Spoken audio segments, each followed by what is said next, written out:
정태훈이었습니다. KBS.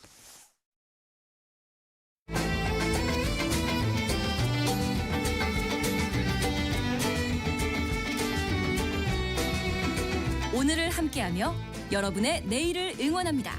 성공예감 이대호입니다.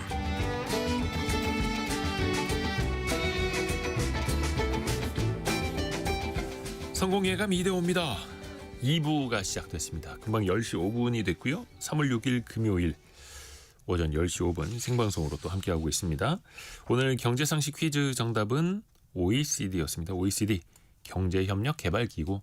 우리가 정말 뉴스에서 자주 듣는 이름이죠. 38개국이 회원사이고 우리는 항상 무엇이 됐든 OECD 몇 등, OECD 몇 등, 이런 표현들을 전합니다.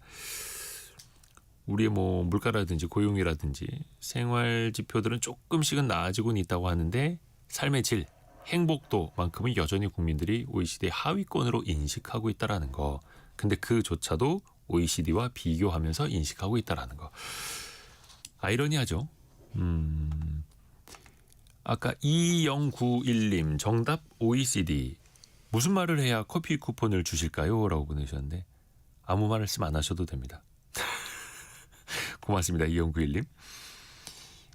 그리고 4711님이 옆집 방송만 듣다가 이대호 기자님 방송 들으니까 경제 상식도 늘고 계속 고정해서 듣게 되네요. 라고.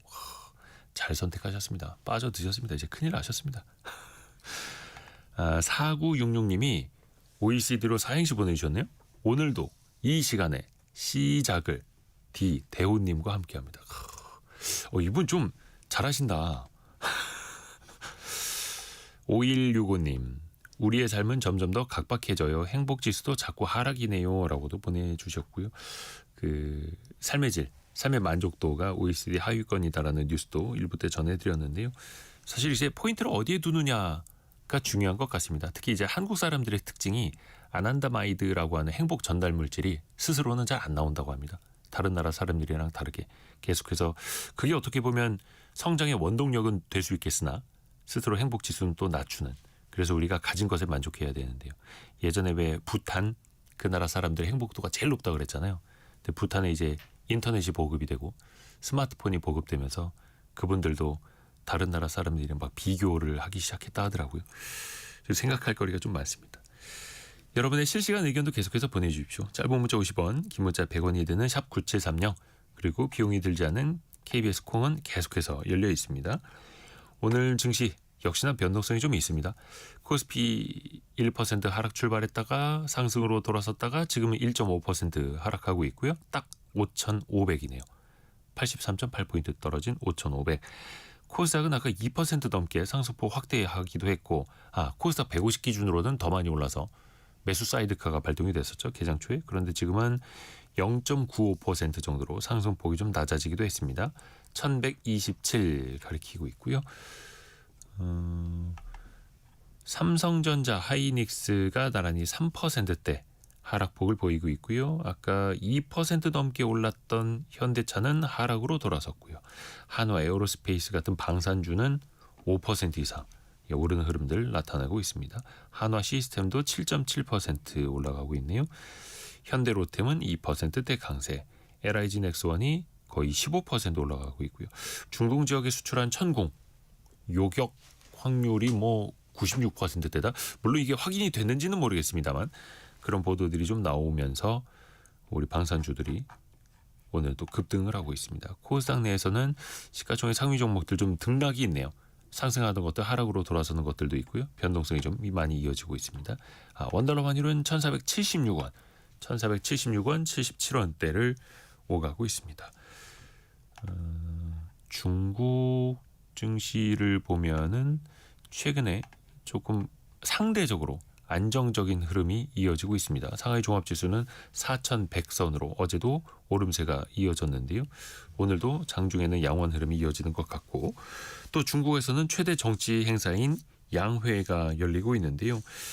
성장 경로를 어떻게 설정하느냐, 또 다음 달에 있을 미중 정상회담을 또 어떻게 준비하느냐, 어떤 의제를 올리느냐, 이것도 귀추가 주목되죠. 주요 이슈들 하나씩 살펴보시죠. 용인대 중국학과 박승찬 교수와 함께합니다. 안녕하세요. 반갑습니다. 오랜만에 나오셨어요. 네, 오랜만입니다. 그래도 알려주죠. 양회 시즌이다 보니까 네. 도움 말씀을 좀 구해야 될 텐데 우선은 최근의 이슈부터 좀 몇 가지 네. 짚어보려고요. 중동 사태에서 중국도 타격을 많이 받을 수밖에 없잖아요. 특히 네. 이란에서 나오는 원유 대부분을 중국이 사간다면서요. 그렇죠. 거의 뭐 일단 중국이 뭐 원유를 최대 수입한다라는 이야기는 많이 들어보셨을 겁니다. 그 중에서 네. 이제 전체 원유 수입에서 한 40% 이상이 중동에서 들어오는데 네. 그중에 이란 비중이 좀 크죠. 예.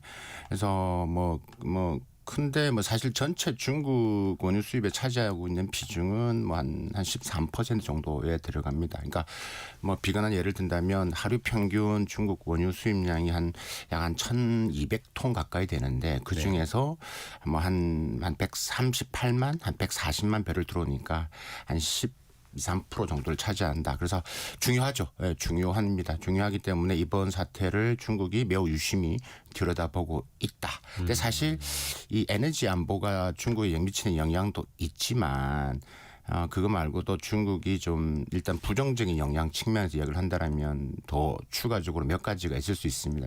두 번째가 이제 아까 지금 에너지 안보를 말씀을 드렸는데 두 번째가 이제 시진핑 주석이 들어오고 나서 이야기했던 1대1로에서 육상 실크로드가 있는데 네. 해상 실크로드와 육상 실크로드가 합쳐진 게 1대1로인데 육상 실크로드가 이제 보통 이제 어떻게 가냐면 중국 내륙에서 카자흐스탄, 다음 투르크메니스탄, 다음 이란을 통해서 유럽으로 갑니다. 이란이 만약에 막히면 네. 이게 힘들어지는 거죠. 그러니까 중국의 국가 전략 측면에서도 지금 이제 이게 유심히 바라보고 있는 것들이고, 그다음에 세 번째가 이제 어떻게 보면 중국 경제적인 측면인데, 그러니까 호르무즈 해협 부분들이 단순히 원유만 들어오는 게 아니라 다른 것도 들어가기 때문에 거기 막혀버리면 이제 보험료도 올라가고, 그다음 보험료가 올라간다라는 건 여러 가지 이제 무역에 이제 부대 비용이 들어가기 때문에 그렇죠. 중국의 제조 원가가 이제 올라가죠. 그러다 보면 이제 수입도뿐만이 아니라 이제 뭐 일단 제조 원가 올라가면 인플레이션, 그다음에 안 그래도 경제 소비 정체가 안 좋은데 소비까지 더 안 좋아질 수 있는 악순환. 수출도 마찬가지입니다. 그러니까 수입 말씀드렸고 수출도 뭐 해상 운송이 지연이 되고 보험료가 올라가면 아무래도 이제 수출도 어려워지기 때문에 어떻게 보면 에너지 안보, 국가 전략, 경제적인 측면까지도 좀 가장 표면적으로는 중국이 가장 어려움을 겪고 있다라고 말씀드릴 수 있겠습니다. 가장 큰 타격을 받을 수밖에 없다. 네. 그러면 중국도 당연히 장기적으로 가는 건 원치 않을 테고요.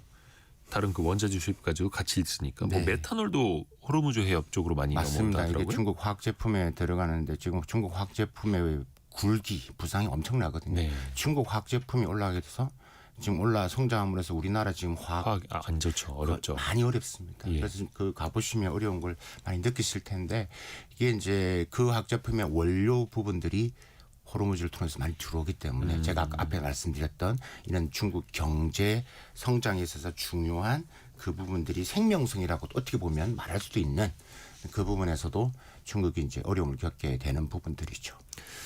그래서 이제 증권가에서는 상대적으로 원가 경쟁에서 우리 기업들의 그 석유화학 기업들이 좀 나아지지 않을까 기대를 하던데 사실 그건 또 단기적인 이슈일 수도 그런데 있겠고요. 최근 나온 이슈 보면 지금 이란이 지금 중국 선만 중국 원유 들어가는 부분에서 중국만 통과시키겠다. 뭐 이런 기사도 지금 나오고 있기 때문에. 이란 원체 또 중국이랑 친하니까요. 그래서 아니 그 앞에서 무슨 뭐 검문 검색하는 것도 아니고 소통을 하는 거겠죠. 중국가 빼고는 다 통과는 못 시킨다, 안 시키겠다, 뭐 이런 이야기도 그 나오고 정도입니까? 있는 이야기. 그런 이제 보도가 나온다라는 네. 거고요. 중국 입장에서는 그래서 뭔가 좀 대안을 마련을 해야 되잖아요. 네. 뭐 원유 수입이야 뭐 다변화는 하고 있겠으나 이란과의 소통을 통해서 그런 식으로 우리 선박만 보내줘. 이것도 대안이 될까요? 그러면? 이제 일단은 이번에 사태를 보면서 제가 이제 아까 중국에 지금 미칠 지금 부정적인 영향을 말씀을 드렸잖아요. 예. 그럼 중국이 부정적인 영향만 있을 것이냐. 그러니까 중국 입장에서는 사실 속내가 좀 복잡한 거죠.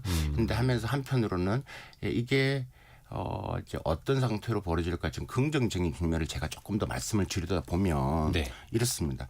그러니까 일단은 중국은 이번 사태가 무조건 장기적으로 가면 안 되고 단기적으로 가야 되고 가장 그 이상적으로 보는 것은 단기적으로 끝나고 핵심은 이란의 그러니까 지금 그대로 그러니까 출구 전략이 나오고 근데 미국이 원하는 대로 친미 정부가 아니라 여전히 지금에 있는 구조색에서 친중 정부가 들어서는 게 가장 좋은 그림입니다. 중국 입장에서. 네, 중국 입장에서는.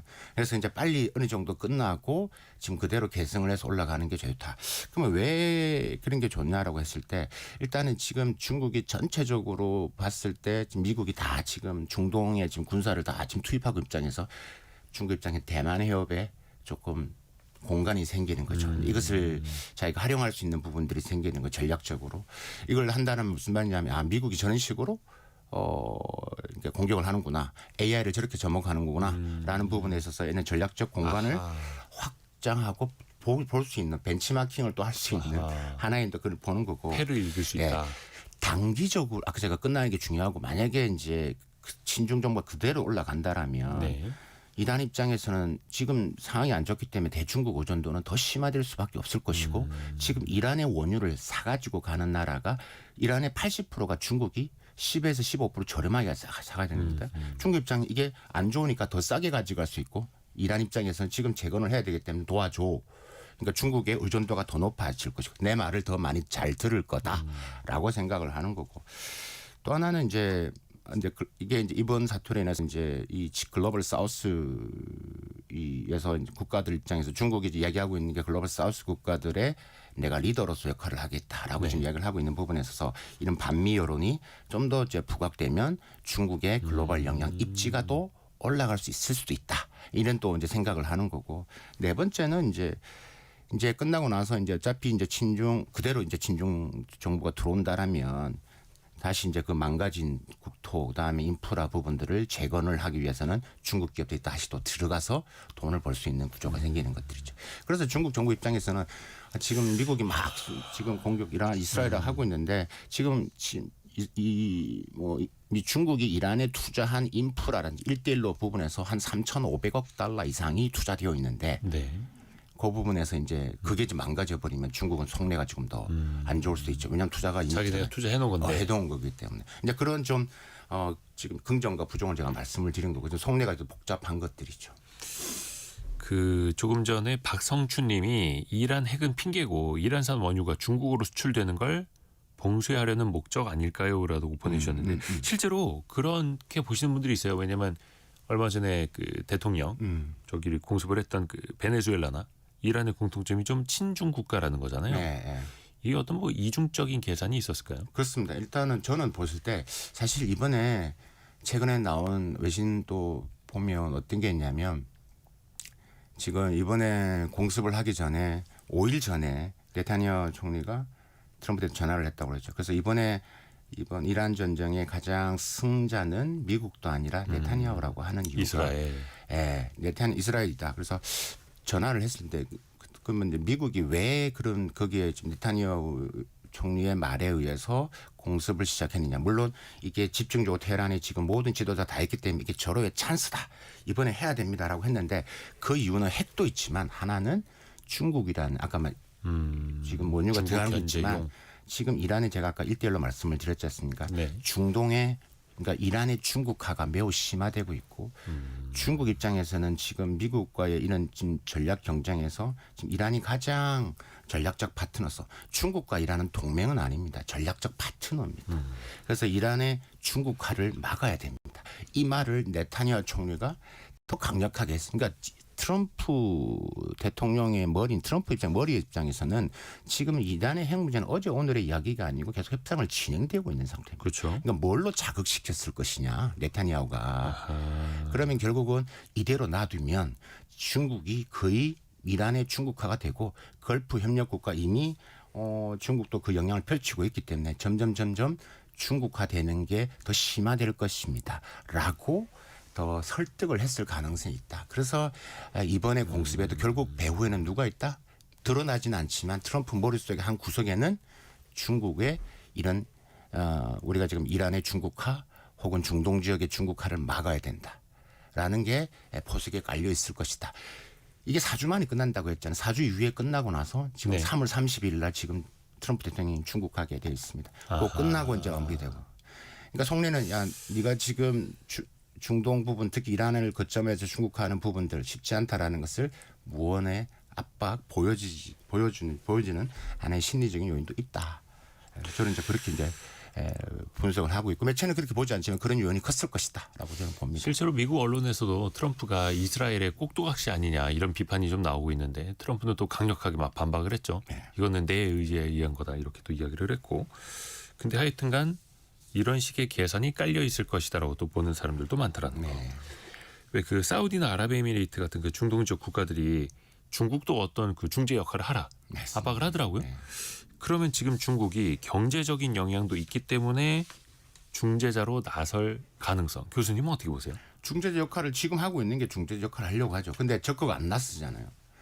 그러니까 중국이 지금 그 워딩이나 그다음에 스탠스 자체가 매우 애매모호합니다. 그러니까 보기에는 외교적 중재자 역할. 왜냐하면 2023년도도 이란하고 사우디가 정상화되는 부분에 있어서도 중재자 역할을 했고 네. 그다음에 중국이 글로벌 사우스 국가들을 지금 중국화시키기 위해서는 계속 이런 리더 역할을 해야 되는 입장이 있기 때문에 중재 역할을 해야 된다. 근데 이게 뭐 강력하게 규탄한다 이런 말을 안 하거든요. 왜냐하면 네. 이거는 일단은 미국이 들어온 부분들이고 또 곧 트럼프와 만날 거기 때문에 매우 조심스럽게 지금 이야기를 좀 하고 있는 부분들이고 이란 편만 들 수도 없잖아요. 그러니까 일단 사우디아라비아라든지 UAE라든지 이런 걸프 국가들도 지금 중국이 안와야 되는 국가들이기 때문에 중국도 뭔가 좀 정성을 들이는 국가들인데 거기가 어디 공격받고 편에 있고. 들 수도 없는 부분의 상태이기 때문에 그래서 중국이 하는 건 뭐냐면 이런 겁니다. 항상 하는 이야기가 네. 평화를 이야기를 하죠.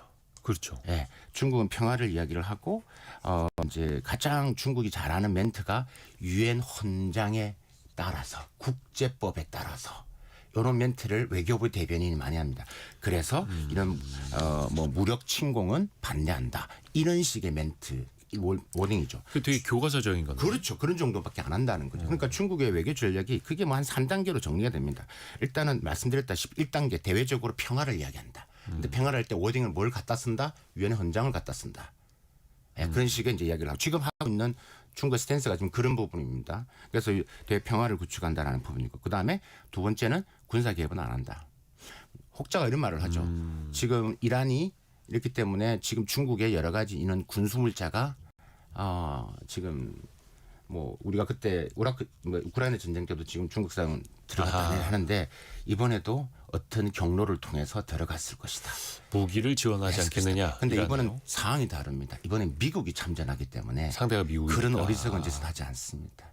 그러니까 어쨌든 2단계가 군사 개입은 피한다라는 겁니다.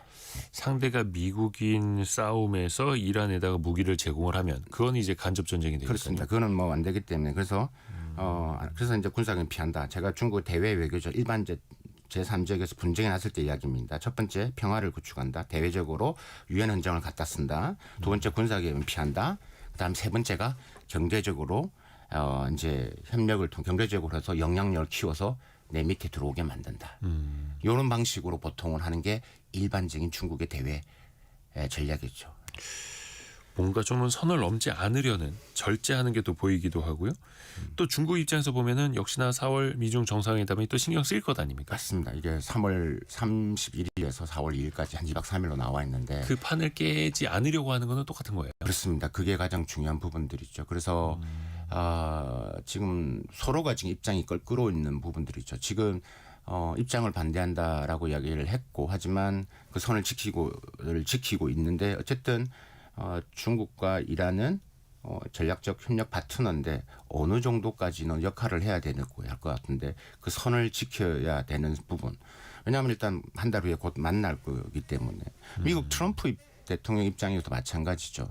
아까 본인이 이번에 공습의 목적 중에 하나는 저는 개인적으로 분명히 중국이라는 요인이 분명히 크게 작용하고 있기 때문에 그것을 숨기면서 여러 가지 부분에서 뭐 앞에서 안 그런 척을 해야 되고 집중적으로 이번 미중 정상회담을 해야 되고 왜냐하면 미국 상황 자체도 안 좋기 때문에 네. 그래서 이제 미중 간에 이번에 뭐 좀 껄끄럽기 때문에 이번에 만날 수 있을 것이냐 없을 것이냐 막 이런 말이 하는데 뭐 다음 주에 지금 경제 수장들이 만나고 진행되고 있기 때문에 저는 만난다고 보고 중국은 그것을 관리하는 측면, 그러니까 리스크를 관리하고 안정적으로 가야 되기 때문에 지금 이란 사태를 그 정도 선에서.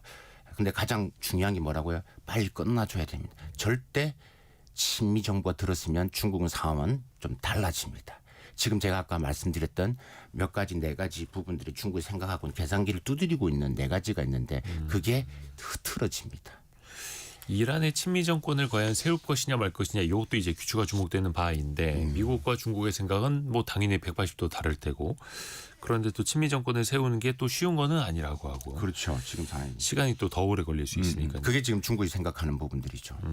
그냥 핵시설은 좀 타결을 받더라도 그렇죠. 정치적으로는 현상 유지가 됐으면 현상 좋겠다라는 게 유지. 중국의 계산인 그렇죠. 거예요. 그래야지만 얻어올 수 있는 계산이 더 많다라는 거고. 네. 1대1로는 또 계속해서 추진을 할 추진할 수 있고, 그다음 경제적으로 얻을 수 있는 것도 많고, 여전히 뭐 이걸 통해서 어떻게 보면 더 이란은 중국한테 도와달라고 요청을 하는 SOS가 더 많아질 거기 때문에, 그러니까 이제 내가 시키는 경제적으로. 거에 경제적으로 더 이제 인프라적인 부분에서 더 침입, 더 안으로 구석구로 들어갈 수 있는 것들이죠. 그 아까 말씀 중에 그러면은 뭐 경제 분야라든지 사전에 정상회담을 앞두고 물밑 조율은 계속해서 지금도 그러면 이어지고 있는 거겠죠. 그렇죠. 미국과 중국은 지금 다음 주 말씀하신 미국과 중국은 지금 다음 주 주말이죠. 프랑스 파리에서 만난다고 하니까, 그러니까 아젠다 부분에서 조율을 좀 하겠다라는 부분들이고. 뭐 장관급이 먼저. 예. 그렇죠. 경제부총리랑 이제 뭐 베센터 장관이 만나는 부분들이죠. 또 저희가 계속 논의를 하겠지만 큰 기대는 하지 마시라.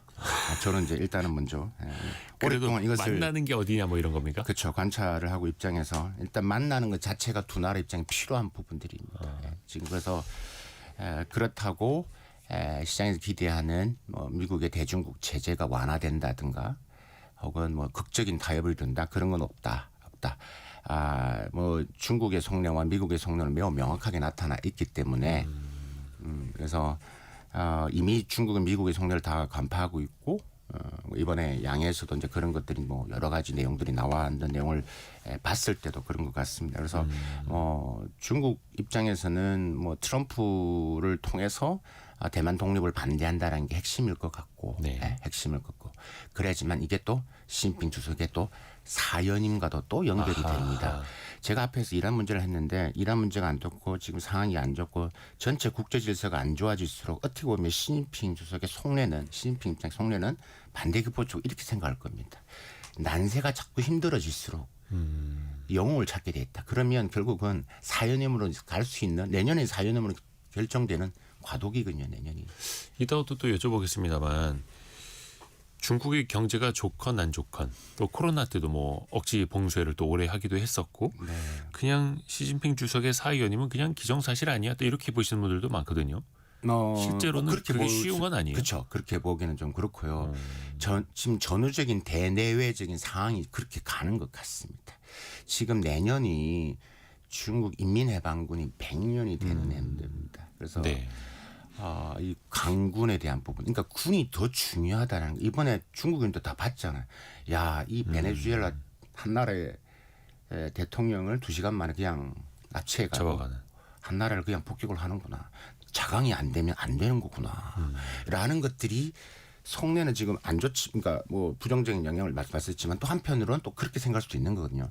그러니까 군이 정말 중요하고 그래서 내년에 100주년이기 때문에 시진핑 주석이 이야기하는 군의 강군, 현대화 이야기를 계속하고 있는 게 그런 것을 통해서 이제 이슈화를 시키고 그래서 이것을 하기 위해서는 결국 시진핑 주석의 사연임으로 가기 위한 하나의 중요한 하나의 또 환경이 지금 만들어지고 있고 미국과 중국이 계속 지금 충돌하고 있는 부분에서는 지금 뭐 어떻게 보면 사연임으로 가기 위한 것들 좀 자연스럽게 대내외적인 상황이 그렇게 가고 있는 것 같고 근데 그게 완전히 그렇게 간다라고 말씀하시는 부분이 있는데 저는 그렇게는 보지는 않고 그렇게 가는 형국이 만들어지고 있는 것 같습니다.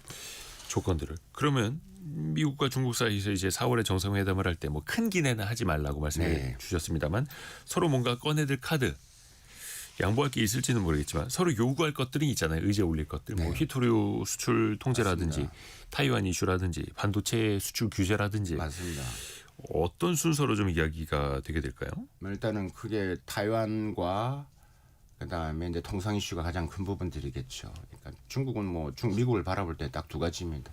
타이완 문제 건들지 말라라는 부분들이고 타이완 그래서 입을 통해서 트럼프 입을 통해서 타이완 독립 이야기를 짓고 싶어하고 그래서 모든 출발의 기본적 그게 이제 영린이 이걸 건드리면 안 되는 거기 때문에 여기서부터 출발을 하는 겁니다. 그러니까 이 부분에서는 이미 미국 입장에서도 하나의 중국을 지지한다는 이야기를 했기 때문에 근데 이제 이 뭐 조건을 이야기할 때 그러면 만약 하나의 중국을 지지한다. 그러면 더 나아가서 지금 미국이 대만한테 무기 판매하고 있잖아. 언제까지 팔 건데 팔지 마라. 근데 미국이 대답을 할 것이냐. 거기서 만약에 대답을 좀 안 했을 경우는 결국 흐지부지해질 수밖에 없다. 그래서 일단 그 내용을 좀 보셔야 됩니다. 그러니까 어떠한 워딩이 나올 것이냐. 그럼 결론적으로 미국의 워딩과 미국의 국무부와 중국 외교부의 워딩이 다를 수 있습니다. 네. 예. 그러니까 미국 판매를 안 한다 이런 워딩은 미국은 절대 안 할 거고. 근데 중국은 미국이 대만 문제 하나의 중국을 지지하고 대만 독립을 반대한다. 요 목소리까지 내주기를 바라는 거고 이걸 조율할 것이다. 거기까지요. 예. 근데 이래 하더라도 중국은 알고 있을 거고 이렇게 하더라도 미국은 또 대만의 무기를 팔 것이다라고 알고 있는데 이걸 어떻게 문서화시키고 워딩을 시킬 것이냐가 핵심이고 요걸 조율하겠죠. 요게 이제 가장 큰 어떻게 보면 통상보다 더 큰 중요한 부분들. 그게 사연임을 연장시키기 위한 또 중요한 하나의 키워드가 되기 때문에 그렇습니다. 통상 부분에서는 이제 말씀 부분들인데 이제 관세 부분들도 있을 것이고요. 그렇죠. 예, 관세 부분도 있을 것이고요. 그다음에 이제 첨단 반도체 말씀하실 때 첨단 산업 부분들 AI라든지 반도체 이런 부분에서의 제재 부분들인데 이 부분에 대해서는 어느 적당선에서의 협의를 강화한다 수준에서 왜냐하면 이 트럼프 대통령이 혼자만의 문제가 아니라 이미 미 공화당이나 민주당 자체에서 지금 중국 자본의 대미국 투자라든가 미국 기업들, 미국 자본이 중국 기업에 투자하는 거에 대해서도 계속 지금 막고 있고 계속 공산당 자본과의 디커플링을 이야기하고 있는 상태에서 다 허가해 줄 수는 없을 겁니다. 그렇기 때문에 이번 부분에서 일단은 지금 나오는 여러 가지의 기사를 본다라면 양국 간의 투자의 부분들에서 좀 문을 연다라고 하는데 그런 부분인데 첨단 산업에 대한 부분에서 나오기 쉽지 않다. 말씀드릴 수 있습니다. 미국은 중국을 바라보는 게 두 가지 관점에서 바라봅니다. 네. 제재를 해야 되는 게 첫 번째 중국의 군사적인 성장입니다. 중국의 그러니까 미국의 패권에 도전하는 두 가지가 있죠. 첫 번째가 미국 군사 패권에 도전한다. 두 번째가 달러 패권에 도전한다라는 겁니다. 그럼 달러 패권은 일단 이야기하기 시간이 걸리기 때문에 놔두고 군사 패권은 결국은 과학 기술과 연결이 됩니다. AI, 양자, 반도체 다 연결이 됩니다. 미국이 중국의 첨단 산업을 제재하는 것은 명확합니다. 그 어떤 트럼프가 아니라 민주당이 다음에 오더라도 미국의 대중국 첨단 산업 제재는 절대 바뀌지 않습니다. 한 방향으로 쭉 제재하면서 네. 간다. 그만큼 빨리 올라오고 있다는 이야기입니다. 이번에 AI가 미국이 활용을 했다는 걸 보셨지 않습니까? 네. 그러면 중국은 더 AI 부분에 자립을 할 겁니다. 요게 잠시 후에 또 양의 이야기할 때도 그 이야기를 말씀을 드리겠지만 때문에 이게 트럼프가 양보할 수 있는 잠시 풀어주는 척은 하겠지만 여러 가지 검토를 하고 제안을 하고 이런 식의 내용이 나올 거고 어느 정도의 큰 그림의 디커플링에 관한 미중과 있어도 어느 정도 합의가 봤다 하더라도 제 말이 맞나 안 맞나 보십시오. 3월 31일, 4월 1일 만나서 이야기하고 나서 또 4월 말이나 월 초에 돼서 또 이건 뭐지? 또 미 상원인 하원에서 대중국 제재안이 또 통과됩니다. 지금까지 또 그래 왔죠. 그래 왔습니다. 변하지 않습니다. 시장에서 혼동하지 마십시오. 그러니까 그래서 제가 아까 뭐라고 그랬다고요? 큰 기대하지 마라. 큰 그림. 중국 입장에서는 그것만 해도 좋습니다. 그러니까 방향은 G2 간의 패권 경쟁 또 이제 미국이 중국을 누르려는 건 쭉 이어지는 거고. 그렇죠. 그래서 이란의 공격도 아까 네타냐후 총리가 그 목적을 설득을 시켰을 거라고 중국의 글로벌화 확장이라는 게 매우 심합니다. 하나씩 넘어가 있고 이미 예를 들면 우리가 딥시크 같은 경우도 딥시크가 가지고 지금 글로벌 우리가 말한 개도국 국가 신흥 국가에서는 딥시크 이용률이 계속 올라갑니다. 그럼 결국은 데이터가 계속 넘어갑니다.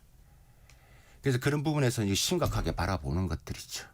그래서 그 거점을 막아야 된다는 것도 결국 미중 간의 이슈에서 이 이란의 전쟁도 우리가 그 구멍을 그 창을 통해서 들여다볼 수 있다는 것을 말씀을 드리는 겁니다.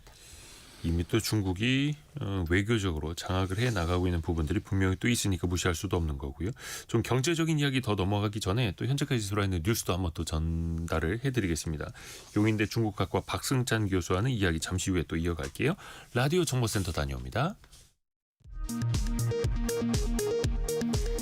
이란이 이스라엘과 걸프 지역의 미국 시설을 향해 20번째 공격을 단행했습니다. 또 이스라엘과 밀착해온 아제르바이잔을 드론으로 공격했습니다. 이스라엘은 이란 미사일 발사대의 60% 이상을 파괴했다고 밝혔습니다. 이재명 대통령이 오늘 정유업계를 향해 담합 가격 조작은 대국민 중대 범죄라며 그 대가가 얼마나 큰지 곧 알게 될 거라고 경고했습니다. 구윤철 경제부총리는 중동 사태에 폭리를 취하려는 주유소를 오늘부터 전면적으로 점검하고 무관용 원칙으로 대응하겠다고 말했습니다. 반도체와 정보통신기기 등의 수출 증가폭이 확대되면서 올해 1월 경상수지가 33개월 연속 흑자 기록을 이어갔습니다. 한국은행은 1월 경상수지가 132억 6천만 달러 흑자로 집계됐다고 발표했습니다. 지난달 소비자 물가가 2% 올라 6개월째 2%대 상승을 기록했습니다. 지금까지 라디오 정보센터 뉴스 정원나였습니다. 중국의 상황, 용인대 중국학과 박승찬 교수와 이야기 계속해서 또 이어가 보겠습니다. 지금 양회가 열리는 기간이죠? 네, 지금 어제 중요한 개막식이 있었죠. 그러니까 3월 4일 날 이제 정협이 개막을 했고 네. 3월 5일 어제 전인대가 개막을 했습니다. 네, 그리고 나서 지금부터 한 일주일 정도 진행이 됩니다. 그래서 다음 주 초 정도에 왕이 외교부장이 아마 또 이제 이 중동 이슈나 중국 정부의 스탠스가 또 나올 겁니다.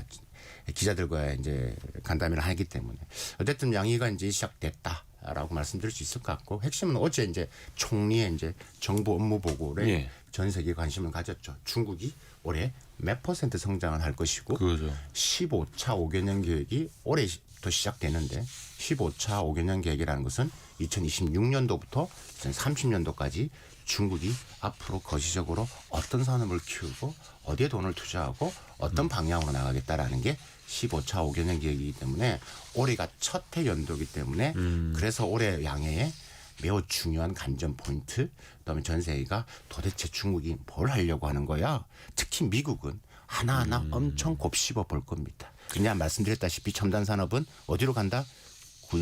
군사로 가기 때문에. 결국에는. 왜 요즘에 중국이 휴머노이드 로봇 굉장히 빠르게 만들어내고 있는데 그 합성된 영상도 좀 있고 예전에 보면 그 휴머노이드 로봇에 이제 총기 달아가지고 활용하는 방안들도 또 이렇게 연구가 되더라고요. 네. 이런 것도 신경을 안 쓸 수가 없는 거잖아요. 이번에 양해 때 몇 가지 제 눈에 들어오는 게 있습니다. 예. 네, 뭐 일단 성장률 이야기는 또 말씀을 드린다라면 우선 일단 많은 분들이 관심을 가지고 있는 거기 때문에 올해 4.5에서 5% 구간, 그러니까 밴드 구간을 설정을 했습니다. 그만큼 4.5에서 5%. 5%. 이게 근데 역대 가장 낮은 그럼요. 거잖아요. 이게 91년도죠. 천안문 사태 있을 때 그때 4% 성장하고 고속 성장을 하고 처음 4%의 전망치를 내온기 때문에 야 이거 중국 이제 고속 성장 시대는 끝났다라고 하면서 지금 매우 이제 부정적으로 보고 있는데 일단 중국 경제가 안 좋은 건 맞습니다. 일단 제가 자주 중국을 가고 현장에서 인터뷰도 많이 해보면 그걸 많이 느낍니다. 그래서 4.5에서 5%는 사실 이게 양회 전인데 하이라이트거든요. 네. 여기서 총리의 말이 하이라이트인데 사실 이거 하기 전에 제가 그 전에 칼럼도 썼었지만 이게 지방 양회라는 거 합니다. 네. 1월 달에서 2월 달 지방 양회는 31개 성시에서 양회를 해서 똑같이 GDP 성장 목표치를 제시를 합니다. 네. 그러면 총리가 이야기하는 GDP는 거기서 나오는 겁니다. 31개 성을 1위부터 31등까지 쭉 나열을 해서 그 중간을 딱 자릅니다. 네. 그리고 나서 약간 보수적으로 총리가 전인대 업무 보고에서 올해 성장은 몇 프로 할 겁니다라고 발표를 합니다. 자, 그런데 올해 제가 이제 들여다봤을 때 지금 봤을 때 작년 대비 한 18개 성이 다 낮게 설정을 했습니다. 목표치를요. 예, 목표치를 낮겠습니다. 보수적으로. 그러니까 네. 일단 목표치를 낮게 설정한 겁니다. 근데 그만큼 이제 안 좋다라는 의미죠. 그렇기 때문에 이번에 그러면 중간치가 몇 퍼센트가 나왔냐면 5.1 나왔어요. 근데 네. 아까 5.1 나왔어요. 예, 지방 양회 31개 성의 GDP 목표치를 해가지고 중간치 딱 평균을 하니까 5.1 여기서 보수적으로 발표를 한다고 했죠. 네. 근데 18개 났겠는데 작년의 사례를 좀 말씀드리면 작년에도 2025년도 양해할 때도 똑같이 총리가 이제 5% 내외를 이야기를 했는데 지방 정부의 양해 중간치를 가지고 발표를 했어요. 근데 지방 정부가 그 목표치를 도달하지 못한 데가 거의 반 정도 됩니다. 그만큼 중국 경제 성장이 이제 힘들다는. 그래서 좀 목표치를 낮게 잡았음에도 도달을 못했다는 거예요. 이번에 그래서 작년에 5% 성장은 뭐 한마디로 그냥 꾸역꾸역 만들어냈다라고 말씀드릴 수 있을 것 같고, 그럼 올해 그렇기 때문에 상황이 안 좋다라고 했고, 저는 이제 원래 예상을 제가 했던 이번 중동 사태가 터지기 전에는 4.8에서 5%까지 총리가 이야기할 거다라고 전망을 했습니다. 네. 근데 그 전에 전망을 했죠. 그리고 중동 사태가 커진 겁니다. 그리고 이번에 이제 발표를 했는데 4.5에서 5%. 그래서 이제 4.5%라는 부분들은 뭐 이제 의미가 크죠. 예, 중국 입장에서는 5%가 되어야지만 기본적으로 실업률 일자리를 만들 수 있기 때문에. 자, 이 부분은 일단 말씀을 드리고, 두 번째가 아까 지금 말씀을 드렸던 부분들이 결국 이제 과학 기술 부분들, 예. 예, 아까 지금 부분들이 AI도 그렇고 예, 로봇도 그렇고. 예, 로봇도 그렇고 이제 그 부분인데 이번에 이제 총리의 발표문 중에 핵심이 뭐냐면 2026년도에 10대 중점 업무라는 걸 발표를 했습니다. 그 중에서 거의 한 3분의 1 이상 거의 뭐 워딩만 바꿨었지 거의 뭐 한 10가지 중에서 한 3가지 제가 볼 땐 4가지 정도가 다 과학기술 테크 관련된 쪽입니다. 그다음에 중국 정부가 15차 5개년 계획할 때 뭐 지금 총 한 109개 대형 프로젝트에 돈을 어마어마하게 투자를 한다는데 네. 그중에서 거의 한 30%가 다 테크입니다. AI, 인공지능, 휴머노이드, 양자, 수소, 뭐 핵융합 뭐 다 이런 부분들입니다. 네네. 그래서 이제 산업의 구조 변화가 엄청나게 일어날 것으로 보여지고 요게 이제 단순하게 이제 피지컬 AI뿐만 이번에 뭐 AI라는 말을 총리가 1시간 7분 동안 발표했거든요. 그래서 AI라는 단어도 거의 한 10번 정도를 했던 것 같습니다. 혁신이라는 단어를 거의 한 60번, 70번 한 것 같습니다. 제가 다 살려보진 않았지만 1시간 7분을 제가 다 들었는데 그 혁신이라는 말은 그런 의미거든요. 산업의 구조전환을 하겠다라는 부분. 그게 또 명확히 드러나고 있죠. 더 이상은 뭐 부동산 경기 부양 이런 거는 아예 저희 질문지에도 없습니다. 네. 요즘에 그런 질문하는 사람도 없고 중국이 이제 AI, 뭐 로봇 또 과학기술로 계속해서 뻗어나가는 거는 또 익히 알고 있고 문제는 이게 성장률을 과연 높일 수 있을 것인가를 봐야 하는 건데 뭐 중국에서 AI 아니면 로봇 만드는 인재들도 높은 연봉을 받는다라는 건 많이 알려져 있습니다만 이게 로봇이 어디에 쓰일지 모르지만 3,000대, 5,000대를 만들어서 출하했다. 뭐 이런 보도들이 나오잖아요. 그럼 이걸로 과연 전체 중국 국민들의 삶이 나아질 수 있을 것인가? 결국 이제 내수가 또 돌아야 되는 건데 그 간극이 좀 더 크지 않습니까? 맞습니다. 이게 내수 관계가 큰데요. 일단은 이야기해야 될 게 이번에 결국은 핵심의 방향은 중국이 4.5에서 5% 하기 위해서는 이제 뭐 두 가지를 이야기를 하는 것 같습니다. 네. 첫 번째가 이제 소비를 키우는데 소비를 키우는 측면에서 뭐 일단 중국 2025년도 중국 경제 성장률 5% 만들어진 내용을 들여다보면 소비가 한 52%를 차지하고요. 순수출이 한 36%를 차지합니다. 네. 그러니까 중국이 이제는 콘크리트 경제가 아닌 거죠. 아까 부동산 말씀을 하셨다시피. 그래서 결국은 소비가 안 되면 안 된다. 그러면 소비자의 심리를 이렇게 좀 이렇게 회복시키지 녹여줘야 않으면 되는데. 예. 절대 소비를 안 한다는 거죠. 근데 그렇죠. 심각한 것은 중국의 소비자 심리 지수가 작년 12월 달로 중국 국가 통계국을 보면 거의 89.5입니다. 기준점은 100인데요. 예, 100인데. 그러니까 비관적이라는 거죠. 계속해서. 예. 그러니까 이걸 어떻게 올릴 것이냐가 이제 관건인데 그에 대안으로 중국 정부가 작년하고 다르게 올해 이야기했던 게 바로 소득 주도를 이야기하고 있습니다. 소득 주도요? 소득을 올리겠다라는 겁니다. 예전에 우리나라에서 했던 그렇죠. 우리가 했던 부분에서. 그러니까 이거를 그냥 예를 들면 이런 거죠. 그 중에 하나가 이제 부동산은 답이 없으니 지금 중국 증시를 이야기를 하고 있습니다. 중국 증시에 대한 여러 가지 부양책을 계속해서 나올 거고 제가 중국 증시 부분에서 여러 가지 방송을 하면서도 말씀을 드리는 게 지금 뭐 작년 말에 이제 10년 만에 4,000포인트 넘었습니다. 올해도 저는 이제 중국 정부의 적극적인 시장이 뭐 정부를 이길 것이냐. 근데 중국은 중국 정책이 시장을 이깁니다. 그렇죠. 네. 중국 2억 한 3천만 명의 이제 개미, 우리는 개미라고 하는데 중국에서는 부추라고 합니다. 예, 부추 개미, 청년. 예. 부추라고 하는데 예. 2억 3천만 근데 그들이 다 중산층이거든요. 그들이 돈 쓰는 사람들입니다. 근데 그들이 다 집을 갖고 있는 사람들입니다. 뭐 두 채, 세 채. 그렇기 때문에 그러면 그들이 그러니까 내가 돈이 있어야지 소비를 하는데 지금 내가 뭐 부동산이 거의 뭐 반타작이 났고 증시가 지금 이렇게 됐는데 내가 돈을 쓰겠느냐. 그 정부가 지금 하고 있는 게 소득 주도를 하는데 일자리를 만드는 것도 일부분이고 소득을 올리는 것도 일부분이겠죠. 그러니까 소득 올리는 건 결국은 서비스 산업들, 네. 아까 하이테크 산업들, 지금 이야기 말씀드렸들 네네. 그런 부분들 이런 부분에서 소득 주도를 성장을 하는 거고 증시를 부양을 하겠다라는 것들이 이제 중국 정부의 이제 생각인 것들이고요. 그런 게서 이제 일반 소비의 심리를 아마 지금 잡아야 되지 않을까. 그래서 작년도 그렇고 올해도 그렇지만 무조건 이제 소비에 대한 부분들. 그래서 이번 양회에서 부양책 어느 정도의 유동성을 풀 것이냐에 대한 이야기는 나오지 않았지만 아마 올해도 소비에 중점을 둔 특히 이제 심리를 회복하는 부분에서의 역할을 하겠지만 이게 단시간 회복은 저는 개인적으로 조금은 어려워 보인다. 왜냐하면 이게 89.5, 90도 안 되는 지금 현 상황에서는 이 100가지의 관계가 크단 말이죠. 그죠? 그러니까 약간 비관적으로 지금 보고 있는 게 크기 때문에 말씀드리고 싶고 그다음에 아까 AI로 있는데 중국이 지금 휴먼 로봇 같은 경우는 제가 이번에 심천에 이제 네. 출장을 갔다 예. 왔습니다. 그러고 왔다 왔는데 주로 어떤 기업을 만났냐면 지금 홍콩 증시에 상장을 준비하는 기업들을 제가 이제 많이 만나고 있죠. 네. 지금 홍콩 증시에 상장을 하려고 지금 번호표 받고 기다리고 있는 기업이 한 300개 정도 됩니다. 어떤 업종인데요? 휴머노이드, 로봇, 반도체. 그러니까 무슨 말이냐면 중국 정부가 이 판을 키우려고 일단 다 키우고 있습니다. 물론 다 도와주지는 않습니다. 그중에서 한 1, 2, 3, 탑 3, 탑 5 안에 들어가면 내 편 내가 도와줄 거야. 미국에 대응해서 정부가 키우는 그러니까 딥시크처럼. 기술력도 있고 스스로 자본을 또 조달할 수 있는 기업들이요. 근데 그런 부분이 있기 때문에 근데 거기서 지금 말씀드리고 싶은 게 뭐냐면 결국은 이게 시장화거든요. 물건을 만들어도 누가 그걸 사는 사람이 있느냐. 예. 근데 이게 휴먼 로봇도 우리가 지금 그러니까 봤을 때 막 격투기하고 뭐 이런 로봇이 있죠. 약간 오락형으로. 예, 오락형. 근데 그거는 잘 안 팔립니다. 상업화가 어렵습니다. 그렇죠, 그렇죠. 예.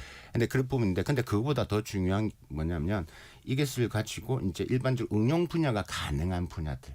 예를 들면 상하이 에지법 같은 경우는 이미 일본의 물류 시장에 이미 수출도 하기 시작했고 예를 들면 로봇 개 같은 경우도 우리나라에도 사족보행 이미 로봇. 사족보행 로봇들이 뭐 소방 그렇죠. 한다든지 투입들 많이 되죠. 산업 부분들 예를 들면 우리 한정 같은데 이런 것을 이제 하는 역할을 다 하고 있거든요. 예. 이런 것들을 이미 많이 들어가 있고요. 앞에서 말한 중동 국가, 아프리카 많이 들어가 있습니다. 많이 수출했습니다. 그래서 이제 뭐 주식 이야기까지 하게 됐는데 이제 이런 상장 기업들이라도 이게 상용화 돈을 벌 기업과 안 버는 기업들 퍼포먼스만 강한 게 중요한 게 아니라는 것들이죠. 그래서 이제 그런 분야 규모가 크지만 일자리도 만들어질 거라고 생각이 때문에 그럼 인건비가 올라가겠죠. 중국 정부의 생각이 그렇습니다. 이제 이렇게 이제 하고 있는 부분들이고 이번에 그러니까 갔다 온 뭔가를 이제 뭐 돈을 퍼붓는 게 아니라 자연스럽게 소비가 늘어날 수 있는 그런 구조를 만들어 나가겠다. 구조를 산업적인 측면에서. 체질 전환을 하려고 하죠. 예. 우리가 그동안에 그 내수 경기 부양 뭐 이런 거 정말 많이 들었잖아요. 중국이 그래서 뭐 소비 쿠폰을 뿌린다든지. 이고환신. 예, 맞아요. 이구환신도 있었고. 근데 그게 지금 돌아와서 보면 큰 효과는 없었다는 거 아니면 그거라도 했으니까 작년에 맞습니다. 5%를 달성했다는 거. 맞습니다. 그거라도 했었기 때문에 된 겁니다. 이번 기회에 자동차 사야지, 이번 기회에 세탁기 사야지 있습니다. 분명히 있습니다. 그래서 아까 그래도 5%가 비중이 절반 이상의 소비가 만들어냈다라고 말씀을 드리고 또 수출도 그도 뭐 미국 대미 수출은 줄어들었지만 동남아 수출, 아프리카, 중동, 남미 여기는 그만큼 또 늘어났습니다. 아하, 중국의 수출이. 네, 중국의 수출 때문에 그렇죠. 그런 부분에 있어서의 여전히 그런 효과가 있었다. 그래서 올해도 그 돈이 여전히 풀릴 겁니다. 그리고 또 이거 그 성장률은 좀 낮아지더라도 국방비는 올해 400조 원 규모로 편성을 했다고 합니다. 그 국방비 증가율을 보면은 또 여전히 높아요. 이거는 역시나 미국과의 관계 또 타이완 문제까지 다 염두에 두고 가는 거겠죠. 제가 아까 몇 가지 보는 포인트가 있다고 했죠. 네. 양해에서. 그래서 제가 아까 거기서 제가 앞에 이야기를 많이 하다가 말씀을 다 못 드렸는데 이번에 또 하나는 제가 보였던 눈에 보이는 게 이게 바로 국방비였습니다. 네. 많은 전문가들이 이번에도 7.2 정도는 갈 거야. 혹은 8% 갈 거야. 상황이 안 좋은데? 지금 이제 정세가 안 좋은데. 근데 이번에 줄어들었어요. 오히려 줄은 거예요. 줄어들었습니다. 그 비율로 보면요. 네, 지난 3년간. 근데 금액은 뭐 대비 GDP가 금액은 커지니까 늘어났으니까. 근데 네. 이 금액을 떠나서 지금 매년 지금 지난 3연속 3년 동안 7.2%가 나왔는데 올해는 7% 줄어들었습니다. 아하, 7.2에서 이게 왜 7%로. 7이지? 올리면 올려야 되고 아니면 최소한 7.2까지 가야 되는 게 정상적인데 네. 일반적으로 우리가 봤을 때 그렇습니다. 많은 전문가들도 그렇게 봤습니다. 7%를 이야기했습니다. 요게 이제 그럼 어떻게 해석해야 되냐? 이제 지금 미국이 양해를 들여다보고 있는 것은 아까 혁신 산업들 AI 반도체도 있지만 또 하나가 국방비입니다. 네. 국방비 얼마를 투자하느냐. 그러니까 매우 미국을 의식한 행보다라고 보여지고 특히 내년이 2027년도가 인민해방군이 100주년이 되는데 줄어들었다? 좀 강군을 이야기하고 그러니까 매우 의도가 있다는 그 말의 의미는 뭐냐면 조금 이게 중국은 절대 국방비 이 몇 퍼센트 드러나는 공개적에서는 매몰되면 안 된다라는 부분들입니다. 그러니까 어떻게 된다? 돌고 돈다. 예를 들면 하나만 재정 마무리를 이제 해야 될 시간이죠. 네. 중국 디지털 산업의 부가가치 GDP를 12.5% 올린다고 했어요. 그만큼 AI나 반도체에 들어가는 비용들이 돌고 어디로 간다고요? 국방산업으로 갑니다. 결국엔 아까 네. 로봇도 그렇고 AI도 네. 그렇고 그러니까 비용이 비용인데 되는 중국학과 박승찬 교수와 함께했습니다. 고맙습니다. 감사합니다. 마지막까지 또 알차게 알려주시려고요. 내일은 그 주말판 별책 부록이 방송되는 날이죠. 달러 투자 무작정 따라하기라는 책을 같이 또 읽어보겠습니다. 그리고 또 주말 내내 강풍이 많이 또 예보돼 있다고 하니까요. 바람 피해 없으시길 또 바라겠습니다. 성공예감은 오늘도 여러분을 응원합니다.